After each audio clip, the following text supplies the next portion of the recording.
Hello and welcome to episode 44 of the Herald's Horn. On this one, Dan and I are yapping it up about, well, mainly our speculation as to how next week's Commander update is going to go, what will be unbanned, do we think we'll see any game changer changes, that kind of fun stuff. Of course, we also have to talk about the new upcoming Secret Lair pre-constructed deck, but that's what you'll get to hear about here in a second. Without any other further ado, let's get into this episode. Hello, it's time for the Herald's Horn, part of the One Shot Network. My name is Cal Jones, and today I'm joined by Dan. Say hello, Dan. I saw dudes. Dan joins us today wearing a wonderful pink shirt, less pink than his other pink shirt. What's up with this shirt, Dan? Brilliant way to start an interview. Okay, so what I have to say at the top of the show is I'm so mad at myself because I've been trying to do the intro without looking at my notes. People who watch the show, I'm sure, can see that I'm working pretty heavily off my outline throughout these shows because I'm looking over to my other monitor. I'm never looking at the camera. Rather, I'm looking straight ahead. Usually I'm looking at Dan if I'm looking ahead. Otherwise, I'm trying to look at the camera, but a lot of the times I'm like looking at my outline. I desperately am trying to do these intros off of not the outline because the intro is the same every time. Hello, it's time for the Herald's Horn, part of the One Shot Network. And this is where I instinctually glance over here to see the line that has been exactly the same since the beginning of the show. My name is Cal Jones, and today I am joined by the wonderful... insert Emma if Emma's on the show, and then Dan, and then Lexi if Lexi's on the show, or if it's just Dan or it's just Emma. I just say Dan or Emma, but I can't do it. I got to glance over and read that my own name is Cal Jones. Let's run the theme song.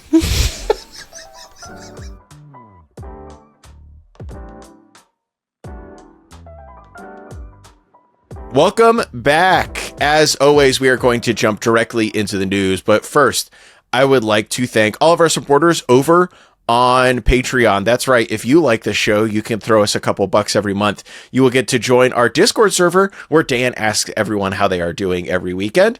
You can get some exclusive content, like clips cut from the show, extra bonus questions with our interviews, and the occasional solo podcast by yours truly called Cal's Corner. Special shout out to our first chair patron, Baldrald. Thank you all so much for your support. Thanks, Baldrald. So, what we talked about a lot last episode was Magic Spotlight Dragons, a sealed and draft GP-like/GP Light event that was taking place in Denver, Colorado all weekend long. They tried to do the cool coverage bit of LSV and Reed Duke following them until they were eliminated from top 8 contention. Great idea. Actually, it's pretty tough to do at a tournament like this, which has so much variability, and also had a pretty rough cutoff to day 2. I don't remember exactly what it was, but it was a pretty high cutoff. Needless to say, Reed Duke and LSV were both eliminated from contention. Not relatively quickly, like I think LSV missed it by one match, but neither of them had a great day. You know, that's what happens in Magic the Gathering. Sometimes it is a game of chance in addition to a game of great skill. Sometimes things don't go your way. We were talking about on the last episode how even the greats can deal with a bad sealed pool, but man, I saw both LSV and Reed Duke sealed pools on day 1 and they were rancid. Yeah, I mean, that's the other thing that we said is that it is just a really, really high variance environment playing a sealed pool, and that'll happen. Yep, exactly. That just happens sometimes. But I think probably good for LSV, his number 1, or perhaps number 2 friend and frenemy, if you will, Andrew Beckstrom. I think that's how it's pronounced. I've only ever heard him go by the moniker BK. Won the whole event, took the whole thing down. Denver's own local. If you watch LSV's Cube channel at all, you will see him on there from time to time. Cool to see a known face who doesn't get out to play Magic, conventional Magic tournaments that much anymore, and a real limited head take down the whole thing. Yeah, honestly, I would consider BK to be one of the greats. He's a really sharp mind in the limited environment. So I guess what we learned this weekend is that good limited players are good, and sealed can still get you TM. And that's all. I'm sure Emma would have more to say if Emma were here this weekend. We're here this week. I know she ended up watching it, a lot of it this weekend. Classic to all of these. I'm like, yeah, I'm going to sit down and watch this stuff. No, somebody invited me over to play cards and on Saturday. So I was playing spades and cleaning a lot of wood out of my front yard on Saturday. That's what I ended up doing instead of watching the Spotlight series. And Dan was playing Stardew Valley. Yeah, my friend asked me if I wanted to co-op some Stardew Valley, and I was like, I don't think that there's anything I would want more in this life. So, yeah, that was a lot of my Saturday. So I guess this makes us very uninformed hosts on this, but I did love seeing BK win it all, take it all down. Moving on, the Birds of Paradise group will be returning with their Safe Space and Birds of Paradise booth to MagicCon Vegas. A bit of a very understandable kerfluffle went down when it was announced that Birds of Paradise, who have been running very inclusive spaces and very interesting, relaxing, the vibe is a very purposeful way. They have been running safe space events and related inside of their Birds of Paradise safe spaces at MagicCons for a couple MagicCons now, except after the last MagicCon Las Vegas, they were not invited back to Chicago, which upset a lot of people, understandably. There was a lot of blowback on Wizards of the Coast, and the reasoning was pretty much like, oh, we just don't know if we're going to have the room. We need the room for other stuff. There was a lot of empty room around both Chicago and Vegas. I don't really think it was that big of a deal. I don't think there was that much of a concern, which is reasonably got Wizards of the Coast a lot of blowback. But Birds of Paradise did just get to announce that they will be returning to MagicCon Vegas as a part of the all-new Gathering Grounds, a space designated for people from marginalized groups all to gather together. Pretty exciting, eh, Dan? Yeah, it's a really cool thing. I'm very glad that they're being invited back to these. It is, as we talked about when they were not invited to Chicago, it is just a very bare minimum thing that Wizards can do to acknowledge and help out the LGBT community that is such a thriving part of the Magic community. And it's a really sweet thing, too. Like, if you have ever been a queer person in these spaces, you can understand that it can be a very overwhelming environment, having a place that that you can go to hang out with people who understand your experience, and can help you get acclimated to the environment of something like MagicCon Vegas is a super cool thing. I'm very glad that there are spaces like that and the quiet room spaces that they've been doing at MagicCons as well. Stuff like that, I think, is underappreciated in how important it is for making a lot of these events a lot cooler for more people. Yeah, I definitely agree, Dan. I think this new Gathering Ground space will be really interesting to see. I did see that Beth, noted Magic the Gathering community member and Birds of Paradise member, did say that the Gathering Ground space will also include the NALAC, which is the National Association of Latino Arts and Cultures, and then representatives from both Women's of Wizards and their Pride Resource Group as well. And they're going to have room for over 20 Commander games and a relaxation area. So that seems like if there's going to be booths, or presumably some amount of booths for all of those different groups, room for over 20 table games, Commander games, that's 20 tables, right? And a relaxation area. That's a pretty big space dedicated to all of these people. So really happy to hear that's sizable. That's happening. Really cool. And also sad that this is news in the first place, right?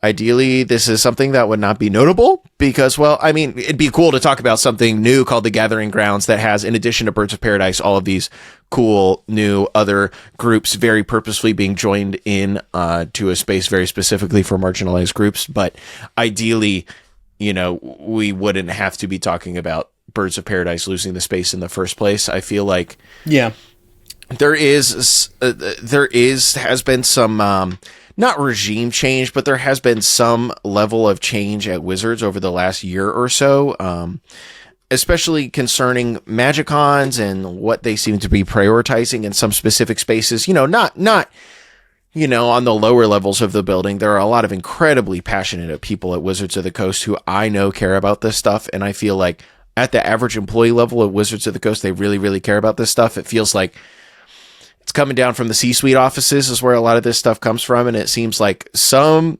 guy, they have a new CEO, president, sorry, said, man, we're wasting all of this valuable con space with this group of people who are just sitting around drafting a vintage cube. I don't get it. We don't need to invite them back. And those kind of decisions really impact people. So yeah, it's no huge pat on the back for the Wizards for making this decision. It is just a sort of like, good on you for doing the bare minimum at least, and I hope that it gets better. It feels to me like inviting BOP back feels like the bare minimum. All new gathering grounds with a lot more stuff going on feels like taking a step forward, which is pretty encouraging and pretty cool. Yeah. But I guess we won't know until we get to Vegas proper. I'll say it for the fourth week in a row. Come and see me at MagicCons. I will not be available for handshakes. I will not be available for signatures.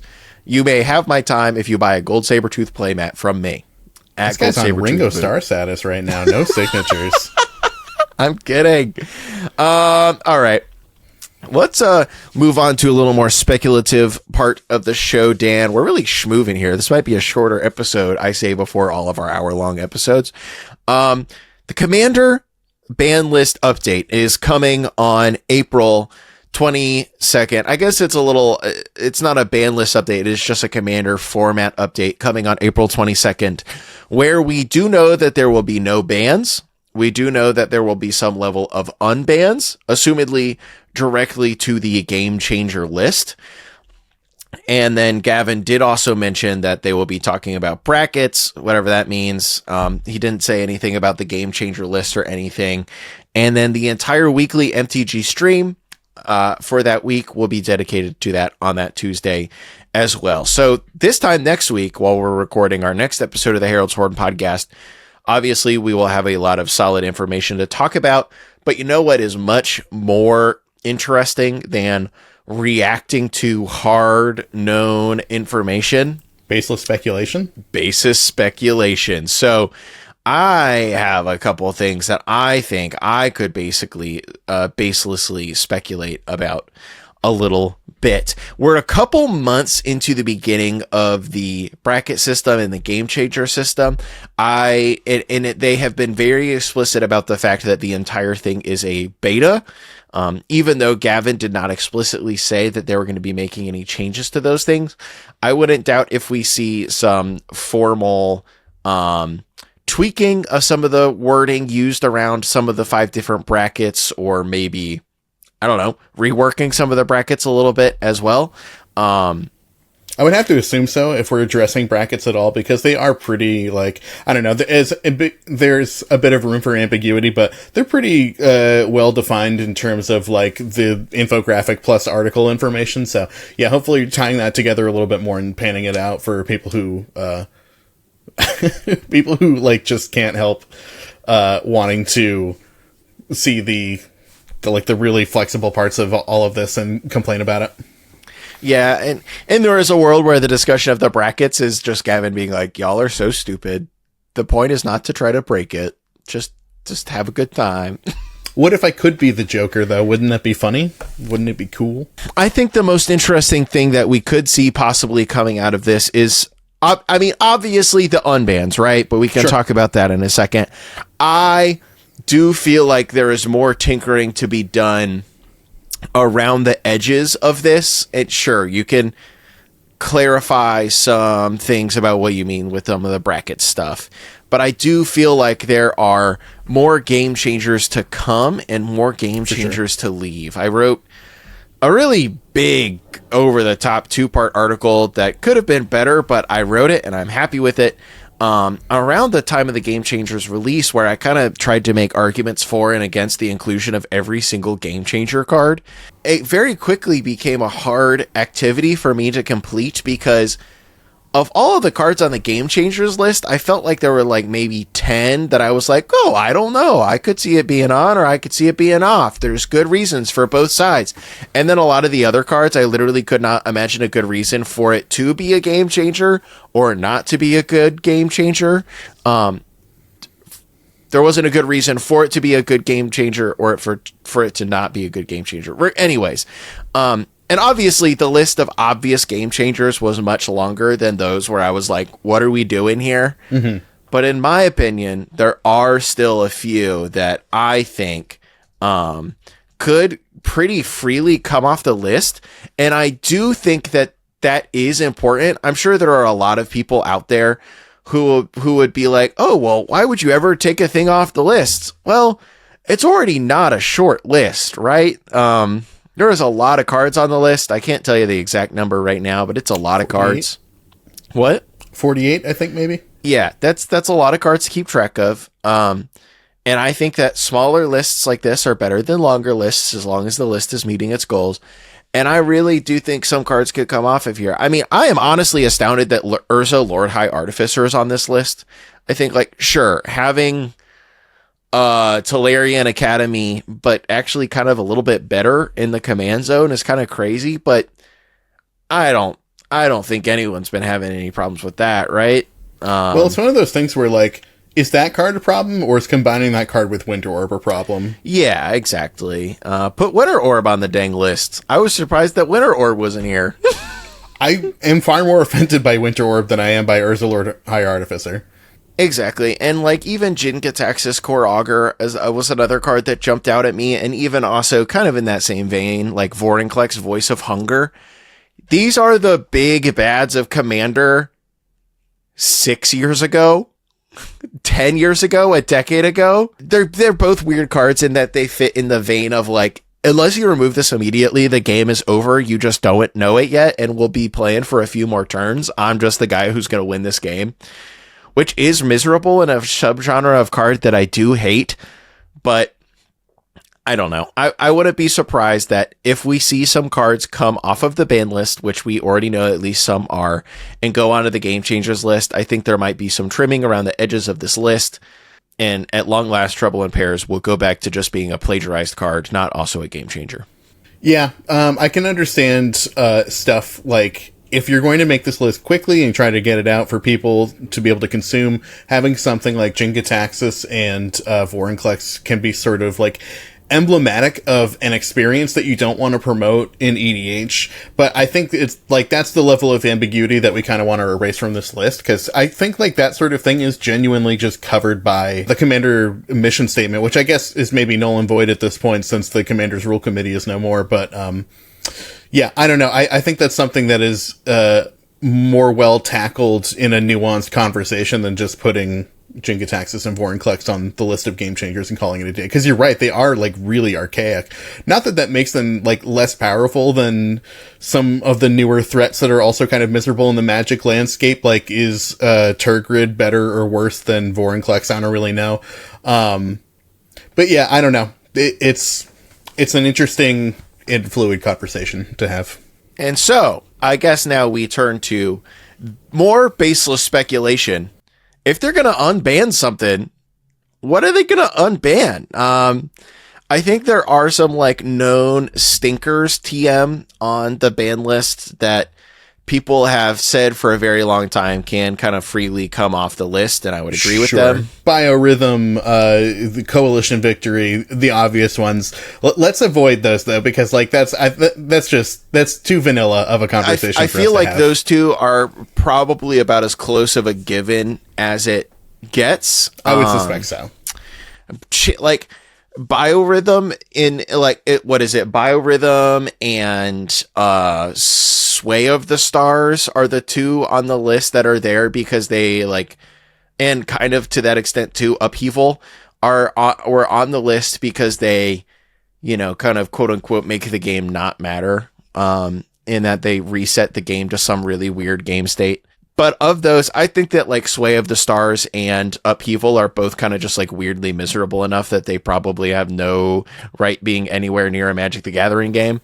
As much as I want to cast Upheaval, especially in CDH, oh boy, that'd be so much fun. That'd be so sick. Upheaval, I get to play out all my float on my mana. Upheaval, replay all my 0 mana rocks.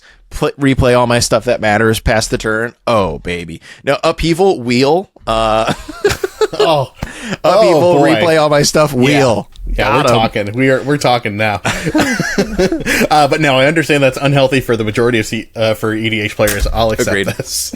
Agreed. In that same vein, I feel like So I think that's like the gimme, right? I feel like something like Coalition Victory, Biorhythm coming off the list, those are kind of gimmies. I borderline feel like Primetime coming off the list feels like some gimme territory at this point. I'm personally in favor of big time screw Primeval Titan.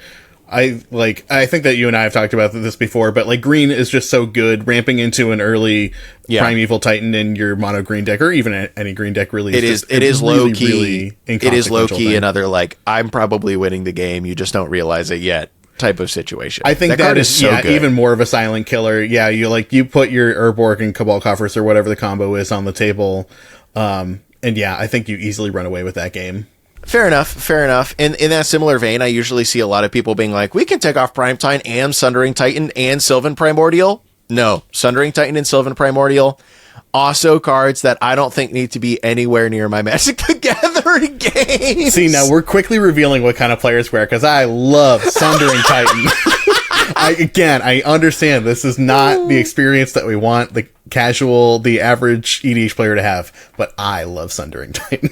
It's not going to Vintage Cube anymore. What can I do? I have to have it legal in EDH. Oh my gosh. I'm pulling up the rules text of Sundering Titan right now so we can all judge Dan together, because I'm sure a lot of you don't know what Sundering Titan does. It's fair. Oh, I got it in front of me. Sundering Titan is an 8-mana golem, artifact golem. It is a 7 power and 10 toughness creature. When it enters the battlefield or leaves the battlefield, that's the fair part. Choose a land of each basic land type and destroy those lands. That's the fair part? Leaving the battlefield? Yeah, you can't just blink it a bunch of times. You could. Yes, you can. You literally can. And then it'll do it twice. It's funny, though. No, Sundering Titan is bad. I don't want that one to leave. I think so some of the silly. More, like, borderline ones, though, I like Yawgmoth's Bargain. Like, is that too good still in 2025? I think probably, but... I feel like it's an extremely strong card, but I feel like it is an extremely strong card that at least flies close enough to the ad nauseum Bolas's Citadel line that, like... It could be a black game changer, I think. I don't think it would ever come off the game changer list, especially if Adnaz and Bolas's Citadel are game changer cards. But that was my thought. Literally, like, is this stronger than Bolas's Citadel? I'm not sure that I think that.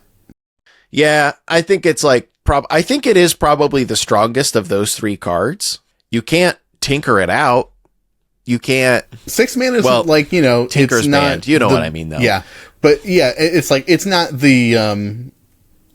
the easiest to get out, but it's also not the hardest to get out. 6 mana is like really in that sweet spot of like, you got to put some definite work into getting it onto the battlefield, but you need to definitely expend some resources to get it out there, and then you start paying life to draw your cards. So I don't know. I kind of, in my mind, I think it almost hits that balance of like, it is slow enough to get out and costly enough to get going that I think it could be a thing, but I don't know. I wouldn't petition for it, I guess. I don't think it makes the experience of EDH players better to have Yawgmoth's Bargain, but I could understand it being legal. Well, I think that's like the kicker. I think that's like been a lot of the old banning philosophy is like, well, there's like, yeah, this probably isn't technically offensive enough to be on the ban list anymore, but is removing something actually a value add?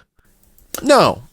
Yeah, but that's I feel where like I land on a lot of these. I feel like now with some of the new systems we have with the brackets and the game changers list, I feel that like at least weakens that argument a little bit, because if something is on the game changers list, if we have these bracket systems that at least make it marginally easier to interact with the people around you, communicate what kind of game you're looking for, if it's not on the ban list and it's on the game changers list, at least there's like a bit of like a, here's what you're signing up for when you're interacting with this Magic card type of thing involved, rather than it just being like, all right, either Primetime can be on the ban list or it cannot be on the ban list, and every single little green player you play against will just be playing a Primetime because they can, type of thing. The vibes feel a little bit different to me, but I don't know if that's actually true. I don't know. I go back and forth on it, because in certain ways I can understand the old way of thinking of trying to balance things for the average player. But you're right. Like, we're able to have a more nuanced conversation about how decks work than we used to. I guess my only real argument against that is that like it doesn't stop people from lying, which is, I think, like that would be the number one thing that would really happen is people play these really offensive cards. They're like, oh, they're legal now. It's like, well, they're legal, but like I don't want to play against it in this bracket. And then, well, I don't understand what a bracket is. Raphalos, Llanowar Emissary? Game changer card? I would have thought, if you asked me this a month or two ago, yeah, you can take that off the ban list. And then a patron of mine was like, hey, can you build me a Raphalos deck? And I was like, buddy, you have no idea how much I love mono green. Let's go. And I did it. I did like a $50 Raphalos deck. I love to build budget decks.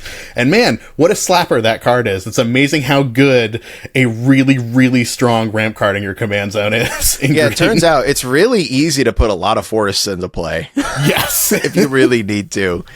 Turn 3, I tap for 3 mana. More than that, actually. You cast Rampant Growth on turn 2 after casting me on turn 1. I mean, just if you're going land Raphalos, and then turn 3 land, you're on 6 mana on turn 3 just from playing land drops every and nothing time. else. Yeah. It's ridiculously powerful. That one I think can stay. Yeah. Opposed to like, you know, what's the other way it could go? Like land, somehow get Raphalos out on turn 1. Play another land, use your 2 lands to cast like Rampant Growth, put another forest into play, tap Raphalos for 3 green mana, cast a Cultivate, put a forest into play, put another forest into your hand. You now have 1, 2, 3, 4 forests in play. Go to your next turn, play a forest, cast Explosive Vegetation, you know the vibe. I think in general, it's like more of the cheaper cards that I'm concerned about on the ban list than the more expensive cards. Like, I made my argument against Primeval Titan. I think that 6 is like right on that line between like cheap and costly, but like something like Sylvan Primordial, there are fewer ways to cheat this into play. Well, I guess that's not exactly true, but you know what I'm saying. Like there's some definite like cost to getting your more expensive spells into play ahead of schedule. You want to know my really hot take about what card I think is going to be unbanned and moved to the Game Changers list, and it wouldn't be that big of a deal? What is it? Leovold. Leovold, I could see. Leovold is like, you know, it's for meme people, but meme people are allowed to exist. He's definitely high up there on like the Misery Matrix. But it's not even red, which I think is definitely like, that's a thing that holds it back. Yeah, definitely. In the modern age of like wheel and deal decks. Yeah.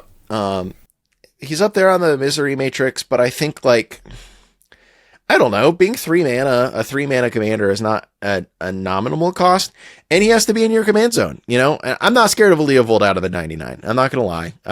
If it comes down, cool, annoying, you got him. But Leovold in the command zone, hard to lie about that one. I really like legendary creatures on the Game Changer list as like a soft reintroduction as a Bandos commander list. It's like, actually, you can't play this at bracket 2 or 1. If you want to play it at bracket 3, it will take up one of your Game Changer slots. And then at bracket 4 and 5, cool, let's party. I still have the right to say, I guess, I don't want to play against a Leovold deck, please. And then the person can say, well, that's kind of lame of you, but okay. You know? That would be an interesting mode of doing it. But I think I agree that like Leovold is something that we could revisit now. I think that we have progressed in the game enough that this is not as scary of a threat as it used to be. How about Caracas? You gonna let me have Caracas or what? Absolutely not. Come I think if I had to make a list of like non-power 9 cards, like if I got to choose 3 non-power 9 cards that would never come off the list, I think that list would be like Balance, Limited Resources, and Caracas. This guy sucks. Get me off of this cop podcast.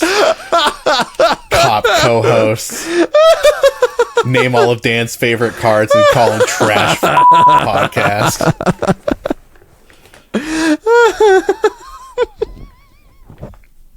What would your 3 cards be? That are never coming off? Yeah. If we're talking non-power... Yeah, non-power. Channel is probably one. As much as it hurts to say, probably Fastbond too. In my heart, I might be lying to myself. I think we could have Flashback. And Lutri, I think, is probably another one that I just think that, like, not even on a power level standpoint, but just there's no reason to give every blue and red deck 101st card. Yeah, sure. Oh, maybe Prophet of Crufix is another solid pick as well. I very purposely left Prophet of Crufix off my list, but that's just because I just want to cast that card again. All right, so now picture this. You're playing Prophet of Crufix, and then every single turn, you can flash Sundering Titan. No. That's pretty good, I think. That's pretty good. I don't like it. I don't like it at all. That is what we in the biz would call a combination. I think that's called a... Dan, I invited you to my casual commander night in my beloved home. I gave you one beer, and you do this? Please go home. Please leave. No, I don't even play mean decks in EDH anymore, except for on MTGO. If you see me on MTGO, I'm playing something mean. But if you see me in person, I'm playing something nice. Yeah. If you're playing in person, Dan's going to put a balance onto the stack, and I'm going to say, that's banned. And Dan's going to say, what are you talking about? Banned in what, idiot? Banned in what? Dan's going to start gaslighting me about the banned status of balance in the middle of a casual game. Book it. You didn't catch the April 22nd weekly MTG stream?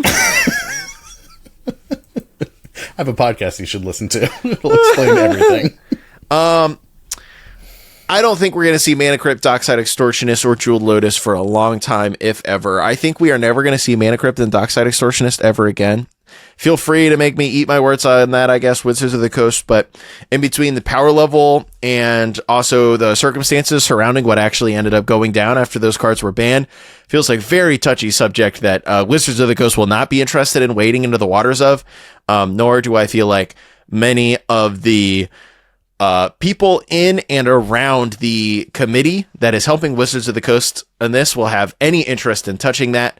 If anything, I have the feeling, I do have the feeling we will eventually have Jeweled Lotus as a game changer. Jeweled Lotus feels like the gimme of those three to come off the list to me, but I feel like if that happens, it will not be happening on April 22nd, and I think Mana Crypt and Dockside will probably be left to rot for a very long time.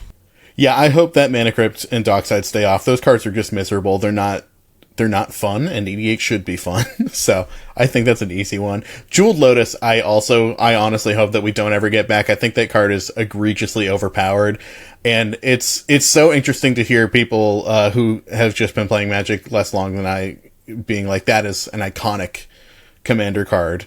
When I look back in it, like, that is such a small blip in what Commander has ever been to me. I do not... I don't know. I can understand why people view Jeweled Lotus as being an iconic Commander card, but I don't hold the same sentiment. I think more likely we're going to come back to the next Commander Master set, and we're going to see some quote-unquote fixed Jeweled Lotus. They'll try to do something. I would imagine the way to balance it is to somehow balance it against, like, your Commander's CMC. I'm not exactly sure how you would do that, but yeah, I don't know. We'll see what happens. Yeah, it's an interesting dilemma. But I think that we're probably always likely to see Wizards attempt to make a new Magic card that they can put in a box rather than unban an old one that you can go and get at the local gaming store. Yep. Definitely agree. Well, I think that's everything I have to say about this upcoming Commander ban update. Dan, what about you? Yeah, that's it. I'm excited to see what happens, and I'm excited to play Commander as always. Me too, bud. I've been playing so much more Commander the last couple months than I have in ages. It's been awesome. I have been getting a big itch to play a lot more casual Commander lately, and I am bemoaning my position as the CDH guy because everyone always wants to play CDH. Dude, I know. Me too. Yeah. All right. Let's talk about Commander a little bit more. I lied. It's time for the Product Watch. Product Watch!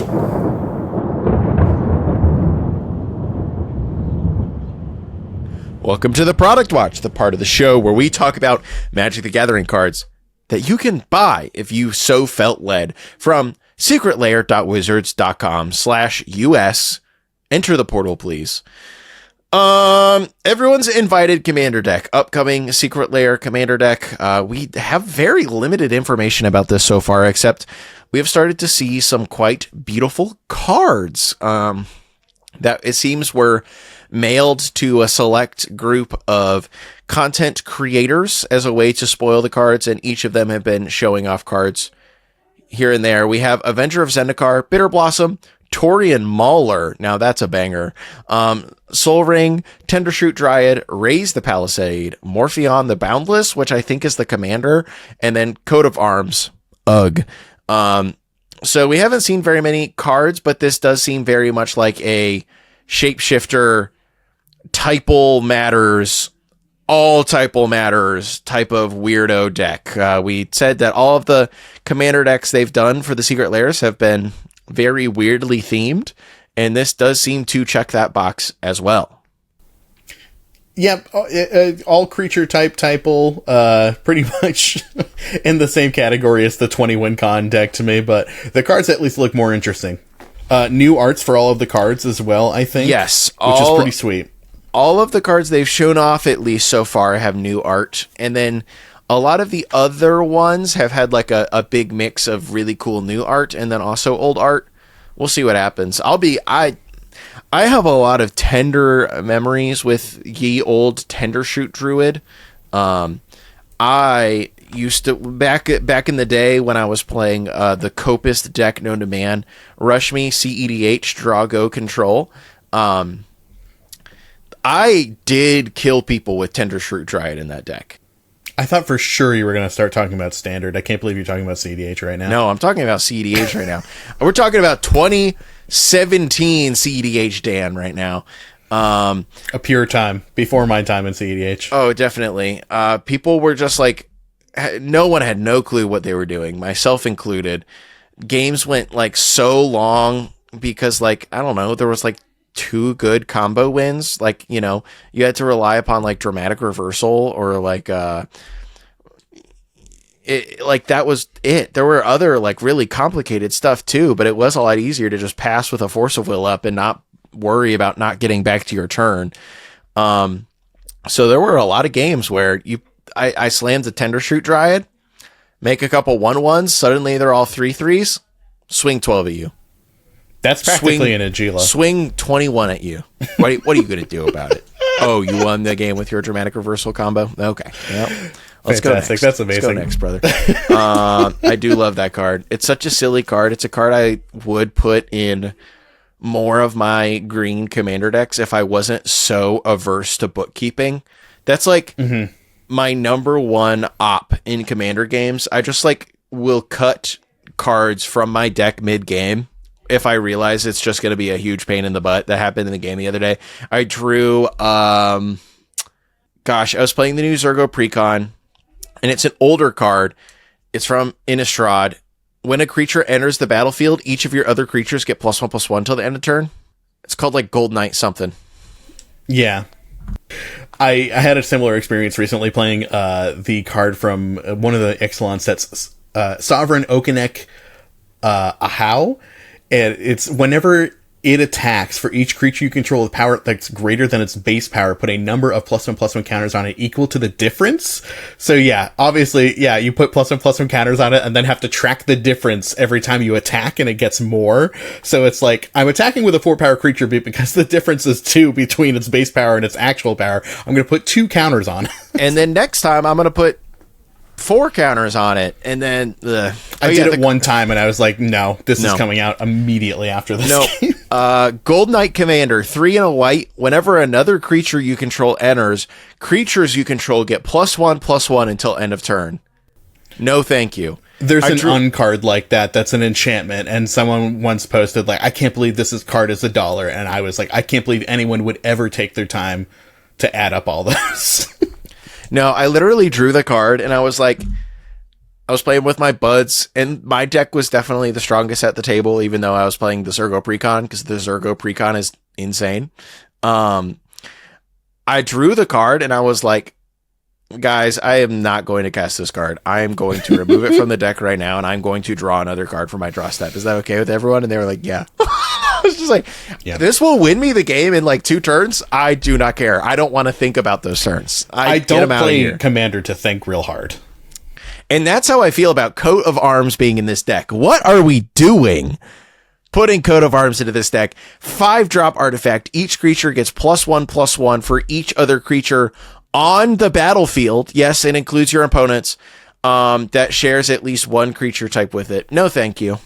There are so many ways that we have attempted to fix this card because it's unnecessarily complicated. It's very funny to me that they're putting it in a secret layer precon. Well, actually, come to think of it, though, is there another coat of arms effect that would work if your typal was every type? I don't know. Because a lot of them ask you to, like, choose a creature type. Yeah, and then they get, like, +1/+1 or something. I'm thinking, like, I think Door of Destinies also asks you to choose. Maybe it's the only one that works right. I don't know. All the rest of the cards they've shown off, though, too. Torian Mauler, that's a playing Commander OG right there. That's... How do you beat that card? That is an excellent way to describe that. A playing Commander OG. I did... Return to Dust. There was a Torian Mauler in a game of Magic I played on Sunday, and it was like the number 3 threat of the game. Like, it got crazy. The bronze medal. It's crazy good. Like, it doesn't even have Managorge or Hydra's Trample, and it's still just amazingly good. It's just nuts. Yeah. One of my buddies has made a Godzilla deck, and it's just full of some heaters like that stuff. It's got Torian Mauler. If it's a mutate deck, that's an excellent creature to mutate onto. It's not. Oh wait, no, it's a human, isn't it? It's a shapeshifter. It is a human. Yeah, oh, no. You cannot mutate onto it. All right, that's enough about everyone's invited. That's all I got, and I think that's also all we have for this entire episode. So, Dan, is there anything else that you would like to leave the listeners with before we go? Thanks for listening to the podcast. Rate 5 stars. I'm also the editor for the Scrybabies. Go and watch all of their content on YouTube. If you've never seen the Scrybabies, that is starring Lua, Stardust, and Tori of the Vast. Wonderful Magic players in the space, so go check it out. Thank you so much for listening, everyone. We will not have an interview this coming Tuesday. I'm traveling this weekend, an interview that I hope to get fell through the cracks, all that type of stuff, and I'm just not in the spot right now to scramble and make up for it. So no interview on Tuesday. So we will see you once again next Thursday. Thank you so much for listening. Bye-bye. Bye, everybody.